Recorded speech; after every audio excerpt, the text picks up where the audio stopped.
Hello! Hi అండి. ఎలా ఉన్నారు? మీరందరూ బాగున్నారనే అనుకుంటున్నాను. చాలా రోజులయిపోయింది కదా వీడియో పెట్టి. ఏం చెప్పనండి, వీడియో అయితే రికార్డ్ చేస్తున్నాను కానీ వాయిస్ ఓవర్ ఇవ్వడానికే చాలా కష్టాలు పడుతున్నాను. ఇంటి ముందు, ఇంటి పక్కన కన్‌స్ట్రక్షన్ జరుగుతూ ఉన్నాయన్నమాట. వాటి సౌండ్‌లే ఎక్కువగా వస్తూ ఉన్నాయి. ఆ సౌండ్‌లకి నాకైతే తలనొప్పి కూడా వస్తుంది. ఇంకేం చేస్తాం చెప్పండి, భరించక తప్పదు కదా! ఇక్కడ వచ్చేసి పిల్లలు వెళ్ళిపోయే ముందు, స్కూల్‌కి పంపించే ముందు నా హడావిడి ఎలా ఉంటుందో ఈ వీడియోలో షేర్ చేస్తున్నానన్నమాట. ఇక్కడ వచ్చేసి మా హస్బెండ్‌కి లంచ్ బాక్స్ ప్యాక్ చేస్తున్నాను. తను కాలేజ్‌లో కూడా ప్రొవైడ్ చేస్తారు కానీ అక్కడ తినరనమాట.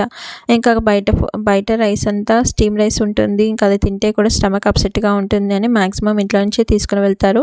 ఎప్పుడైనా మరీ కుదరకపోతే మాత్రమే ఎప్పుడో ఒకసారి తింటారు. అది కూడా బయట తింటారు. హాస్టల్‌లో అస్సలు తినరు. అక్కడ పిల్లలు ఎలా తింటారో కానీ అసలు అర్థమవుతుంది. ఒకసారి నేను మా రిలేటివ్ వాళ్ళ పాప కూడా ఉంది అనమాట. తను చూడడానికి వెళ్ళినప్పుడు అక్కడ తిన్నాను. అసలు ఫుడ్ అయితే చాలా ఘోరంగా ఉంది. ఇంకేం చేస్తాం, చదువుకోవడానికి వెళ్ళినప్పుడు అడ్జస్ట్ అవ్వాలి కదా! నేను కూడా చిన్నప్పటి నుంచి హాస్టల్‌లో ఉన్నాను కదా! హాస్టల్ ఫుడ్ ఎలా ఉంటుందో అలాగే ఉంటుంది. అంతే అడ్జస్ట్ అయిపోవాల్సిందే. ఇక్కడ వచ్చేసి బీరకాయ కర్రీ చేశాననమాట. అదే ప్యాక్ చేస్తున్నాను. పెరుగు కూడా వేసి పంపిస్తాను. ఇక్కడ మాకు తెలిసిన అన్న వాళ్ళు ఉన్నారనమాట. వాళ్ళకి మేము చిన్నప్పటి నుంచి గేదెలు ఉన్నాయి. మాకు కూడా చిన్నప్పుడు గేదెలు ఉండేవి. అప్పుడు గడ్డ పెరుగు, పాలు ఇవి బాగా ఉండేవి. అప్పుడు వాటి విలువ తెలీదు కదా! అవి లేనప్పుడు మా అమ్మ రోజు తిడుతూ ఉండేది చిన్నప్పుడు పాలు తాగమని. కానీ అస్సలు తాగేదాన్ని కాదు. ఎందుకో చిన్నప్పటి నుంచి పాలంటే అస్సలు పడేదే కాదు. నానైతే గేదెల్ని కూడా పిల్లల్లాగా మంచిగా జాగ్రత్తగా చూసుకునేవాడు. అప్పుడు తెలీదు కదా వాటి విలువ. అందుకే ఇప్పుడు తెలుస్తుంది. మా హస్బెండ్ 8 కల్లా వెళ్ళిపోతారు. అందుకని ఫస్ట్ తన బాక్స్ పెట్టేసేస్తాను. తర్వాత పిల్లల బాక్స్ పెట్టేసేస్తాను. ఫస్ట్ బాక్సెస్ అన్ని పెట్టేసాకనే అప్పుడు పిల్లల్ని రెడీ చేస్తాను. లేదంటే హడావిడిలో ఏదో ఒకటి మర్చిపోతూ ఉంటాననమాట. అందుకే బాక్స్‌లు పెట్టేసేస్తాను. మా హస్బెండ్‌కి బాక్స్ పెట్టి పంపించేసేస్తే తను 8 కల్లా వెళ్ళిపోతారు. లేకపోతే తనే మంచిగా పిల్లల్ని డ్రాప్ చేయొచ్చు. కానీ ఒక్కొక్కసారి అయితే 6:30కే వెళ్ళిపోతారు. పిల్లలకి ఎగ్జామ్స్ టైంలో, ఇంటర్ వాళ్ళకి ఎగ్జామ్స్ ఉన్నప్పుడు చాలా తొందరగా వెళ్ళిపోతారనమాట. అందుకని ఆటో మాట్లాడేసాము. ఆటోలోనే వెళ్తారు పిల్లలు. ఆటో అయితే ఎలాంటి టెన్షన్ ఉండదు కదా! మళ్ళీ వాళ్ళు తీసుకురావాలి, వదిలేయాలనాలి, ఇలాంటి టెన్షన్ ఉండదు. స్కూల్ దగ్గరే కానీ నడుచుకుంటూ వెళ్ళొచ్చు. కానీ బుక్సే చాలా బరువు ఉంటాయి కదా పిల్లలవి. అవైతే నేను అస్సలు మోయలేను. నాకైతే ఆల్రెడీ ఇప్పటికే చేతులు చాలా నొప్పెడుతున్నాయి. అందుకని ఆటోనే కంటిన్యూ చేస్తూ ఉన్నాం అనమాట. మా హస్బెండ్ బ్రేక్‌ఫాస్ట్ చేసేసి తను వెళ్ళిపోతారు. ఇంట్లోనే బ్రేక్‌ఫాస్ట్ చేసి వెళ్ళిపోతారనమాట. ఇక్కడ వచ్చేసి పిల్లలకి బాక్స్‌లు పెట్టేసేస్తున్నాను. ఒక్కోసారి వాళ్ళకి బ్రేక్‌ఫాస్ట్ నచ్చింది ఉంటే ఇంట్లోనే తిని వెళ్తారు. కానీ లేదంటే స్కూల్‌కి వెళ్ళి స్కూల్‌లో తింటారనమాట. ఒకప్పుడు ఇంట్లోనే పెట్టి పంపించేదాన్ని కానీ అస్సలు తినేవాళ్ళు కాదు.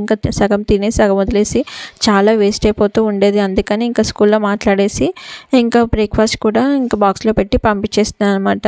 ఈరోజు వచ్చేసి సేమియా ఉప్మా చేశాను. ఉప్మా అలాంటివి చేసేటప్పుడు మాత్రం కంపల్సరీగా బాక్స్‌లో పెట్టేయమంటారు. అదే దోస అయితే ఇంట్లోనే తినేస్తారనమాట. ఈరోజు వచ్చేసి సేమియా ఉప్మా చేశాను కదా! దాంట్లోకి కొంచెం కారం పొడి వేస్తాను. లేకపోతే ఒక్కోసారి వాళ్ళు అడుగుతానన్నమాట. బెల్లం వేయనా, కారం పొడి వేయనా అంటే వాళ్ళ చాయిస్, వాళ్ళు ఏది అడిగితే అది వేసేస్తానన్నమాట. స్కూల్‌లో మాత్రం ఏది పెట్టినా కూడా సైలెంట్‌గా మంచిగా తిని వస్తారు.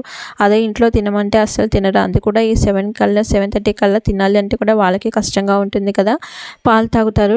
పాలల్లో కెలాగ్స్ వేసుకుంటారు. లేకపోతే ఏదైనా బనానా కానీ ఏదైనా ఉంటే తింటారు. మా పెద్ద పాప మాత్రం అస్సలు బనానా తినట్లేదు. ఒకప్పుడైతే మంచిగా తినేది కానీ పెద్దగా అయ్యే కొద్దీ చానా పేచీలు అన్నీ ఎక్కువైపోతూ ఉంటాయి కదా! ఇంకేం చేస్తాం, అడ్జస్ట్ అవ్వాలి. మనం అరిచి వాళ్ళని మనం మీద అవ్వాల్సిందే తప్ప వాళ్ళు మాత్రం చేంజ్ అవ్వరు. పిల్లలు పెద్దగా అయ్యే కొద్దీ ఎన్నెన్ని మార్పులు వస్తాయని ఇప్పటి నుంచే నాకు భయం వేస్తుంది. సేమియా ఉప్మాలోకి కరివేపాకు, మునగాకుతో కారం చేసేసాను. అదే వేసాననమాట. మంచిగానే తింటారు కారం వేస్తే కూడా.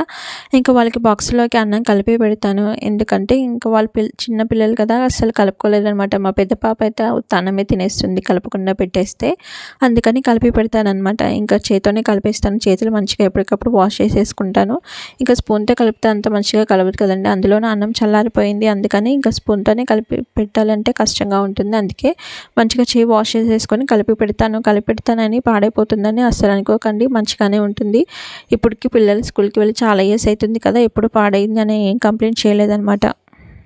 అబ్బా! వాయిస్ ఓవర్ ఇవ్వాలంటే ఎంత కష్టంగా ఉంటుందో, ఒక్కోసారి ఆయాసం వస్తుంది అనిపిస్తుంది. ఒకసారి కమెంట్ కూడా వచ్చింది, మీరు బ్రీతింగ్ ఎక్సర్సైజ్ చేయండి, వాయిస్ ఓవర్ చాలా ఆయాసపడుతూ ఉన్నారని. ఒక్కోసారి నాకే అలా అనిపిస్తుందా, నిజంగా నాకు అంత ఆయాసం వస్తుందా అని అనిపిస్తుంది. ఇంతకీ ఎలా ఉందో కూడా కమెంట్ చేయండి. ఇక్కడ వచ్చేసి కరివేపాకు, ఏమన్నా పచ్చిమిరపకాయలు ఉంటే కూడా తీసేస్తాను. తిన్నప్పుడు మంట పుడుతుంది కదా! వాళ్ళు తినేస్తే అందుకని. ఇంకా వాళ్ళకి బాక్స్‌లో పెట్టి పంపించేస్తే ఇంకా బాక్స్‌లో రెడీ చేస్తే సగం పని అయిపోయినట్టు. ఇంకా పాలన్నీ స్టవ్ మీద పెట్టేసాను. ఇంకా పాలు తాగుతారు. ఒక్కోసారి కెలాగ్స్ ఉంటే కెలాగ్స్ వేసుకుంటారు. ఒక్కోసారి తాగుతారు. ఒక్కోసారి ఏమో బాలేదని వదిలేసి వెళ్తూ ఉంటారు. వాళ్ళ డ్యాడీ ఏమో మీకు బాగా డబ్బులు ఎక్కువయ్యి అన్నీ వేస్ట్ చేస్తూ ఉంటారనమాట. ఇంక పొద్దులే నాకు అక్షింతలు ఇంకా తిట్లు అన్నీ ఉంటాయనుకోండి. వాళ్ళు తాగకపోతే నేనేం చేయను చెప్పండి. ఆ పాలన్నీ నేను తాగాల? నాకు మొదలే పాలు పడవంటే కూడా వాళ్ళు వదిలేసినవి నువ్వే తిను, నువ్వే తాగు అని చెప్తూ ఉంటారు. అలా తిని తిని ఇంట్లో ఆడవాళ్ళు ఇంత లావైపోతారు అనిపిస్తుంది ఒక్కోసారి. ఇన్ని రోజులు వీడియో పెట్టలేదు కదా, నా వీడియోస్ ఏమన్నా మిస్ అయ్యారా? మిస్ అయితే కామెంట్ చేయండి. ఇంతకీ వీడియోస్ ఎలా అనిపిస్తున్నాయి కూడా కామెంట్ రూపంలో కామెంట్ చేయండి. ఫస్ట్ టైం నా ఛానల్ని చూస్తుంటే సబ్స్క్రైబ్ చేసుకోండి. హైప్ చేయడం మాత్రం అస్సలు మర్చిపోకండి. ఇంకా ఇంటి పక్కన కన్స్ట్రక్షన్ జరుగుతూ ఉంది కదా, చాలా డస్ట్ వచ్చేస్తుంది. ఇంకా రోజు ఊడ్చుకోవడం, తుడుచుకోవడం, కడుక్కోవడం ఇవన్నీ ఎక్కువైపోతున్నాయన్నమాట. ఇంకా మార్నింగ్ అంతా పని జరుగుతుంది కదా, ఈవినింగ్ టైంలో ఇంకా మొత్తం బయటంతా వాష్ చేసుకోవాల్సి వస్తుంది. ఇంకా పిల్లల్ని వచ్చాక వాళ్ళని చదివించుకోవడం ఇవన్నీ చేయడం, ఇంకా అందుకని ఇంకా వాయిస్ ఓవర్ ఇవ్వలేకపోతున్నాను అనమాట. ఇంకా అందులోనూ చాలా లేట్ అయిపోతుంది పడుకునేపాటికి. ఇంకా అందుకని వాయిస్ ఓవర్ ఇవ్వడానికి కూడా చాలా కష్టంగా అనిపిస్తుంది. ఇంకా ఈరోజు ఎలాగైనా వాయిస్ ఓవర్ ఇవ్వాలని కూర్చున్నాను అనమాట. ఇంకా పని వాళ్ళు వచ్చేపాటికి టైం పడుతుంది కదా, అంత తొందరగా రారు కదా, అందుకని ఇంకా వాళ్ళు వచ్చేపాటికి గబగబా వాయిస్ ఓవర్ ఇద్దామని ఇంకా తొందరగా ఇస్తున్నాను అనమాట. ఇంకా పిల్లలకి బాక్సులు పెట్టేసేసాను. ఇంక వీళ్ళకి స్టీల్ బాక్స్‌లోనే పెట్టాలి. స్టీల్ వాటర్ బాటిల్‌లోనే వాటర్ పోయాలన్నమాట. మనం ప్లాస్టిక్‌లో పోసి పంపించినా కూడా వాళ్ళు కంప్లెయింట్ చేసి డైరీలో రాసి పంపిస్తారు. టీచర్స్ అస్సలు ప్లాస్టిక్ పెట్టకూడదు. ఇంకా జంక్ ఫుడ్ కూడా స్నాక్స్‌కి జంక్ ఫుడ్ అస్సలు పెట్టకూడదు. బిస్కెట్లు, చాక్లెట్లు ఇలా చిప్స్‌లు ఏది పెట్టినా కూడా మనకి నెక్స్ట్ రోజు కంప్లెయింట్ వచ్చేస్తుందన్నమాట. అస్సలు అలో చేయరు స్కూల్‌లో. ఇంకా అలా ఉంటేనే పిల్లల హెల్త్ కూడా కొంచెం మంచిగా ఉంటాయి కదా. అదే జంక్ ఫుడ్ పెడితే ఇంకా అవి తిని ఇప్పుడు ఇంకా అందులోనూ హార్మోనల్ చేంజెస్ ఇంకా ఏమేమో జరుగుతూ ఉన్నాయి కదా. ఇంకా మనం కాకపోయినా ఇప్పుడు ఉన్న వెదర్‌కి కూడా పిల్లలకి మంచి అలవాట్లు ఉంటేనే మంచిది. ఇంకా పిల్లలకి వాటర్ బాటిల్స్ పెట్టి పంపిస్తానా, మా చిన్న పాప మంచిగా తాగి వస్తుంది. కానీ పెద్దామె మాత్రం అస్సలు తాగదు. ఇంత బాటిల్‌లో సగం వాటరే తాగి వస్తుంది. ఇంకా తనకి డైజెషన్ ప్రాబ్లమ్ ఉంది అని టీచర్‌కి చెప్పినా కూడా టీచర్ ఏదో ఒకటి 2 రోజులు చూసింది. కానీ ఇప్పుడు అసలు పట్టించుకుంటలేదు. డైరీలో రాద్దాము అంటే ఇంకా ఏడుస్తూ ఉంటుంది. రాయొద్దు మమ్మీ, టీచర్ కొడుతుంది, అరుస్తుంది అని. ఇంకా పిల్లలేమో మన ముందు ఒకలాగా పిల్లల ముందు ఒకలాగా ఉంటారు. మనం ఏదైనా కంప్లైంట్ చేసామనుకోండి, మన ముందు సరేనండి చూస్తామంటారా, ఇంకా మనం వెళ్ళిపోయాక పిల్లల్ని కొడతారంట. అందుకని ఇంకా రాయాలంటే కూడా కొంచెం భయమేస్తూ ఉంటుంది. ఇంకా రాగానే ఇంకా వాటర్ బాటిల్ చెక్ చేసుకుంటాను. ఇంకా తాగకపోతే ఇంకా కూర్చోబెట్టి తాపిస్తానమాట. ఇంకా వాళ్ళకి వచ్చేసి ఇంకా హార్లిక్స్ వేసి పాలు కలిపి ఇచ్చేస్తున్నాను అనమాట.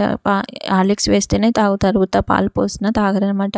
ఒకప్పుడైతే మంచిగా పసుపు వేసి అన్నీ వేసి ఇచ్చేస్తే మంచిగా తాగేవాళ్ళు. కానీ ఇప్పుడు బాగా హార్లిక్స్కి అలవాటు పడిపోయారు.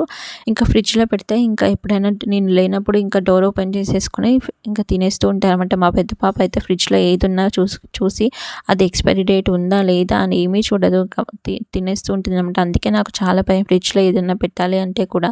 అందుకే కంపల్సరీగా ఎప్పుడు ఏదైనా ఉన్నప్పుడు చెక్ చేసుకుంటూ ఉంటాను, అది ఎక్స్పైరీ డేట్ ఉందా లేదా అని. నేను లేని టైంలో పడుకున్న టైంలో చూసేసుకొని తినేస్తుంది అనమాట. అందుకనే భయము.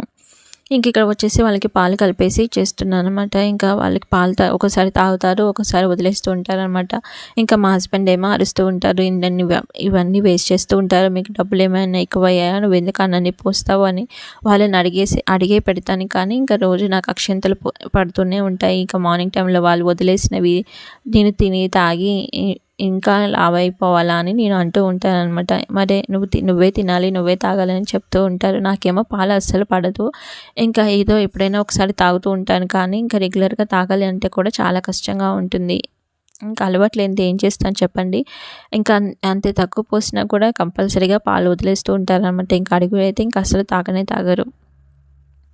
ఇంకా వాళ్ళకి పాలు కలిపి ఇచ్చేసేసాను. ఇంకా నేను కూడా కాఫీ తాగుదాము అని ఇంకా నేను కూడా కాఫీ కలిపేసేసుకున్నాను అనమాట. ఇంకా మా హస్బెండ్ కూడా ఇంకా నేను కూడా తాగుతాను, నాకు కూడా పొయ్యి అని అన్నారనమాట. ఒకప్పుడు టీ తాగేవాళ్ళం, కానీ ఇప్పుడు మా హస్బెండ్ నాకు టీ వద్దు మానే, తనకి అసిడిటీ వచ్చేస్తుంది అని కంప్లైంట్ చేశారనమాట. ఇంకా అందుకని అప్పటి నుంచి టీ కూడా పెట్టట్లేదు.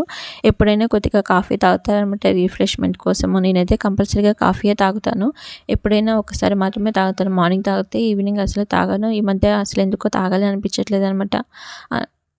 ఏంతో బాడీ అంతా ఏజ్ పెరిగే కొద్దీ ఇంకా బాడీ కూడా ఒకలాగా అయిపోతుంది కదా. మన హెల్త్ మనం కాన్షియస్లో ఉండాలి అని ఇంకా అప్పుడప్పుడు తాగడం మానేస్తున్నాను అనమాట. ఇంకా ఈ మధ్య ఎందుకో సరిగా కాఫీ కూడా తాగట్లేదు, ఎందుకో తాగాలి అనిపించట్లేదు అనమాట. పెద్దగా కొద్దీ ఇంకా చాలా ప్రాబ్లమ్సే వస్తూ ఉంటాయి కదా. ఇంకా నాకంటే కొంచెం ఏజ్ ఉన్న మా అక్కకి కూడా షుగర్ అటాక్ అయిందంట. ఇంక అందుకే నాకు కూడా షుగర్ చూసినప్పుడల్లా మా అక్కయ్య గుర్తొస్తూ ఉంటుంది. ఇంకా మా ఇంట్లో ఫ్యామిలీ హిస్టరీలో అందరికీ షుగర్లు, బీపీలు, థైరాయిడ్లు అన్నీ ఉన్నాయన్నమాట.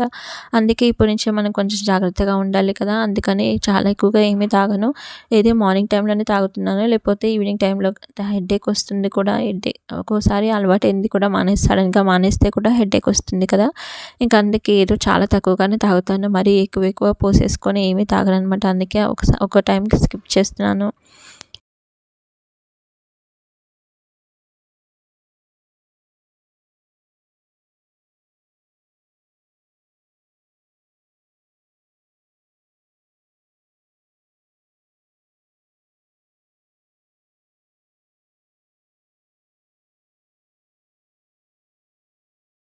ఇంకా పిల్లలిద్దరికీ 7:45 కల్లా జడలు వేసేస్తాననమాట. ఇంక ఇద్దరికీ వేయాలి కాబట్టి ఇంకా టైం పడుతుంది. ఇంకా మా చిన్న పాప అయితే అటు ఇటు కదులుతూ ఉంటుంది. మా పెద్ద పాప కొంచెం కుదురుగానే కూర్చుంటుంది. కానీ చిన్నామెతోనే జడలు వేయాలంటే చాలా కష్టం అనమాట. వీళ్ళకి కంపల్సరీగా రిబ్బన్స్ వేయాలి. రిబ్బన్స్ వేయించకపోతే కూడా కంప్లైంట్ చేస్తూ ఉంటారనమాట. ఇంకా పైకి కట్టట్లేదంటే అని అనుకుంటున్నారా? పైకి కడితే ఈమెకి అస్సలు జుట్టు ఉండట్లేదనమాట. అందుకే కిందనే రిబ్బన్స్ కట్టేసేస్తున్నాను. పైకి కడితే స్కూల్‌కి వెళ్ళగానే కొద్దిసేపటికే ఊడిపోతుంది అని కంప్లైంట్ అనమాట. అందుకని ఇంకా కిందే కట్టించుకొని రమ్మంటే ఇంకా కిందే కడుతున్నాననమాట.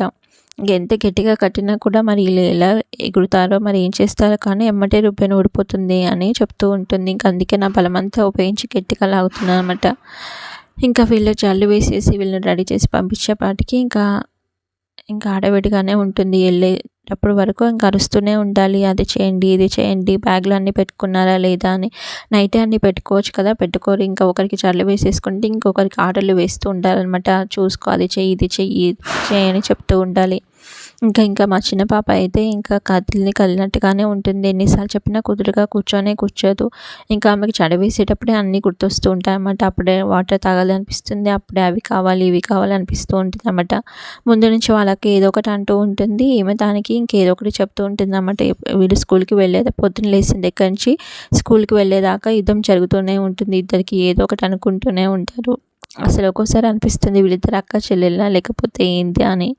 ఇంకా మా చిన్న పాపకి జడలు వేయాలంటే తల ప్రాణం తోకకొస్తుందనమాట. ఎంత దువ్వినా చిక్కులు పడతానే ఉంటాయి. ఆ చిక్కులు తీస్తే ఇంకొకటే ఏడుస్తూ ఉంటుందన్నమాట.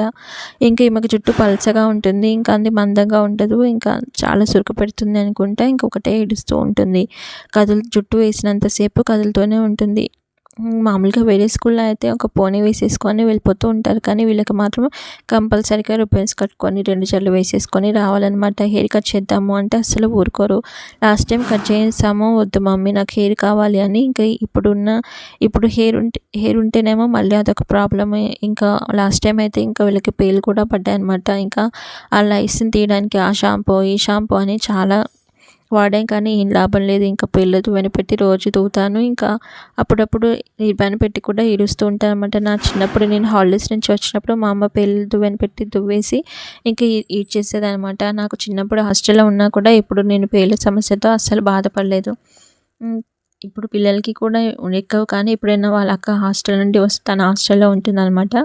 మా బావ వాళ్ళ కూతురు ఇంకా తను వచ్చినప్పుడు మాత్రము ఇంకా పేర్లెక్కించి వెళ్తూ ఉంటుందన్నమాట. ఇంక అప్పటి నుంచి ఇంకా ఆమె వెళ్ళేదాకా ఇంకా వెళ్ళిపోయిన తర్వాత ఇంకా పేర్లయితే పుట్టలుగా పెరిగిపోతూ ఉంటాయి. అందుకని ప్రతిరోజు ఇంకా స్కూల్ నుంచి రాగానే పేర్లు దువ్వి జడలో వేసేస్తానన్నమాట. ఎప్పటిదప్పుడు క్లీన్ చేస్తేనే కదా తొందరగా పోతాయని ఎప్పటిదప్పుడు దువ్వేస్తూ ఉంటానన్నమాట. ఇంకా వీళ్ళకి జడలు వేసేసేపాటికి నాకైతే చేతులు మాత్రం చాలా నొప్పెడుతూ ఉంటాయి. అంత కదులుతూ ఉంటుంది. గట్టిగా లాగి వేయాలి కదా. ఇంకా మరీ గట్టిగా ఏమీ వేయను. ఎందుకంటే మరీ లూజ్‌గా వేసినా కూడా స్కూల్‌కి వెళ్ళేపాటికి ఊడిపోతాయి అని అందుకే కొంచెం గట్టిగా లాగి వేస్తానన్నమాట. ఏంటో ఈ మధ్య ఒళ్ళు నొప్పులు ఎక్కువగా వస్తున్నాయి కదా, గట్టిగా జడలు కూడా వేయలేకపోతున్నాను. ఇంకా అంతే సర్టెన్ ఏజ్ వచ్చాక అన్నీ ప్రాబ్లమ్స్ స్టార్ట్ అవుతూ ఉంటాయి కదా. ఇంకా హెల్త్ మీద కాన్షియస్ తీసుకోవాలి ఒక్కోసారి అనుకుంటాను. కానీ ఒక్కోసారి ఎందుకో నా మీద నాకే ఇంట్రెస్ట్ ఉండదు. ఇంకా ఈమెకేమో రిబ్బన్స్ ఇక్కడ పెట్టాను అని వెతుకుతూ ఉన్నానన్నమాట. స్కూల్ నుంచి రాగానే రిబ్బన్స్ అక్కడిక్కడ పడేస్తూ ఉంటారు. ఇంకా ఈమె రిబ్బన్స్ కనిపించలేదు అని ఇంకా రబ్బర్ బ్యాండ్స్ పెట్టి పంపించేస్తున్నాను అన్నమాట. ఇంతకీ వీడియోస్ ఎలా అనిపిస్తున్నాయి, నచ్చితే ఒక లైక్ చేయండి. ఫస్ట్ టైం ఛానల్ చూస్తుంటే సబ్స్క్రైబ్ చేసుకోండి. హైప్ చేయడం మాత్రం మర్చిపోకండి. వాళ్ళక్క ముందే సాక్స్లు వేసేసుకుంటుందని ఈమె కోసం ఆగకుండా ఫేస్ సీరియస్గా పెట్టి ఆమెని అరుస్తుందనమాట. నా కోసం నువ్వెందుకు ఆగట్లేదు, ముందే ఎందుకు సాక్స్లు వేసుకుంటున్నావు అని అరుస్తుంది. అసలు వీళ్ళిద్దరికీ అసలు ఎలా తిట్టుకుంటారు, ఈ మధ్య కొట్టుకోవడం కూడా స్టార్ట్ చేశారు. అసలు ఎందుకు ఇలా తయారవుతున్నారో అసలు అర్థం అవ్వట్లేదు. ఇంకంతే కదా, కొంచెం ఏదో వచ్చాక వాళ్ళు అర్థం చేసుకున్నాక ఇంకా అర్థం చేసుకుంటారులే అని అనుకుంటున్నాను. చూడాలి మరి ఎలా ఉంటారో. అసలు స్కూల్ నుంచి వచ్చాక అసలు ఎలా ఉంటారంటే కొద్దిసేపు బాగుంటారో అంతలోనే అరుచుకుంటూ ఉంటారు. అక్క చెల్లెలు అంటే ఇలాగే ఉంటారేమో అనిపిస్తుంది నాకు. సిస్టర్స్ లేరు కదా, బాబాయ్ పిల్లలు ఉన్నారు, కానీ ఇంకా నా ఓన్ అయితే ఇద్దరు బ్రదర్సే కాబట్టి ఎప్పుడైనా కొట్టుకున్నా రిమోట్ కోసం కొట్టుకున్నాం, కానీ ఇలా ప్రతి విషయంలో అసలు కొట్టుకోలేదు. ఇంకా వీళ్ళిద్దరైతే అసలు వీళ్ళని సంజాయించలేక వాళ్ళకి చదివి చెప్పలేక మధ్యలో నేను చస్తున్నాను అనుకోండి. ఇంకా ఈ మధ్య బాగా ఎక్కువైపోయింది అసలు ఇద్దరి మధ్య గొడవలు. ఇంకా ఈమెకి జల్లు వేసేసాను. ఇంకా రిపేర్స్ లేవు కాబట్టి ఇంకా రబ్బర్ బ్యాండ్స్ పెట్టి పంపించేస్తున్నాను. ఇంకా మళ్ళీ దానికి కూడా చెప్తుంది కంప్లైంట్. మా మిస్ అడిగితే నేను ఏం చెప్పాలంటే, మరి రిబ్బన్స్ రాగానే ఎందుకు పీకి పడేసావు అని నేను అరుస్తూ ఉన్నాను అనమాట. ఏం చెప్పానండి, ఇంకా ప్రతిదీ చేయాలి అంటే కూడా నాకు కూడా కొంచెం కష్టంగా ఉంటుంది కదా. ఇంత గట్టిగా జల్లు వేసి పంపిస్తానా, స్కూల్ నుంచి రాగానే జుట్లు ఊడిపోయి రిబ్బన్ బండ్లు ఊడిపోయి అసలు ఏదో రకంగా ఉంటారు.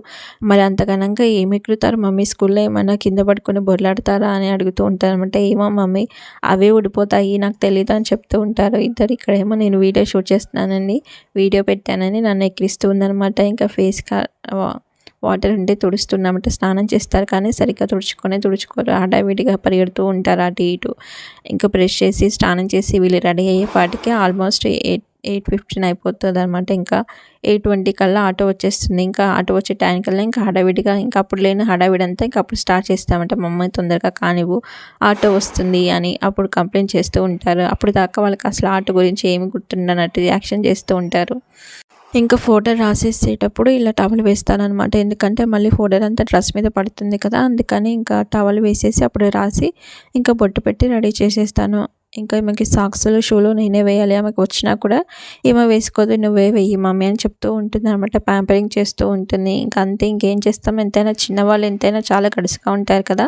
ఏదైనా సాధించాలి అంటే పెద్దవాళ్ళు కాదు, చిన్నవాళ్ళ తర్వాత ఎవరైనా అనిపిస్తుంది ఒక్కసారి. ఇంకా సాక్స్లు వేసేసాక ఇంకా నీమాయిలు కూడా రాసేస్తాను. ఎందుకంటే ఇంకా దోమలు కుట్టకుండా ఉంటాయి. ఇంకా అప్పుడు డెంగ్యూ జ్వరాలు అవి వచ్చాయి కదా, ఇంకా అప్పటి నుంచి నీమాయిలు కొంచెం బాగానే ఇప్పుడు స్కూల్లో అయితే ఇప్పుడు దాకా ఏమి కుట్టలేదు. మొన్న జ్వరం అయితే వైరల్ ఫీవర్ వచ్చిందనమాట. ఇంకా వైరల్ ఫీవర్లో కూడా ఇంకా ప్లేట్లెట్స్ పడిపోతూ ఉంటాయి కదా.